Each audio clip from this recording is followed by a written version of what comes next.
মেদিনীপুরে সরকারি জমিতে ছিল অস্থায়ী বাসস্ট্যান্ড। আচমকা সেই বাসস্ট্যান্ডের জায়গায় গজিয়ে উঠল তৃণমূলের পার্টি অফিস।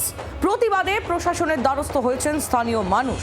কার মদতে তৈরি হলো এই পার্টি অফিস সে বিষয়ে কিছু না বললেও সরকারি জমির অবৈধ দখলদারির বিরোধিতা করেছেন এলাকার তৃণমূল বিধায়ক। তিন বাঁশ দিয়ে ঘর তৈরি হয়েছে, ঝুলছে তৃণমূলের পতাকা, ভিতরে জলজল করছে দলনেত্রীর ছবি দেওয়া ব্যানার। মেদিনীপুর শহরের পুলিশ লাইন পার্কের সামনের রাস্তায় সরকারি জমিতে হঠাৎই গজিয়ে উঠেছে শাসক দলের পার্টি অফিস। এখানেই গত 20 বছর ধরে ছিল অস্থায়ী বাস স্ট্যান্ড। বিভিন্ন বাস এসে দাঁড়াতো, যাত্রীরা গাছতলায় অপেক্ষা করতেন। এটা বাস স্ট্যান্ডই ছিল মেনলি। আমি 20 বছর ধরে দেখছি এটা পুরো বাস স্ট্যান্ড। এটা মোটামুটি খালি রেখাই ভালো, হ্যাঁ, জনসাধারণ দাঁড়াতে পারবে।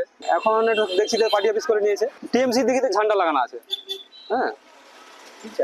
এটা অবশ্যই ইমিডিয়েটলি খুলে দেওয়া উচিত। হ্যাঁ, পুরোনো যেরকম ছিল সেরকম, দরকার পড়লে যদি পৌরসভা যদি আমাদের বাস স্ট্যান্ড ভালো করে দেয় সেটা ঠিক আছে।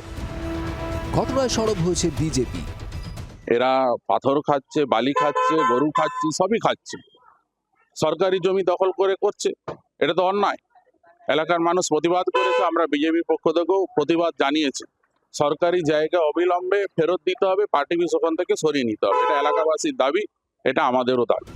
কিন্তু সরকারি জায়গায় তৃণমূলের পার্টি অফিস কিভাবে গজিয়ে উঠল? কার নির্দেশে কারা বানালো এই পার্টি অফিস?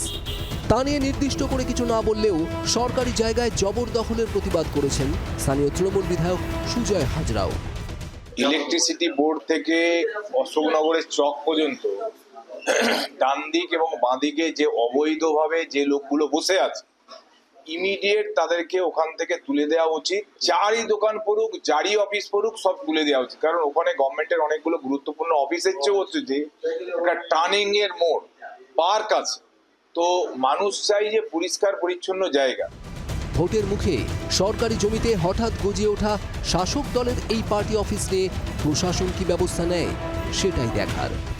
চম্পক দত্তের রিপোর্ট, জি24 ঘন্টা। বাংলার আওয়াজ, বাঙালির আবেগ, জি24 ঘন্টা।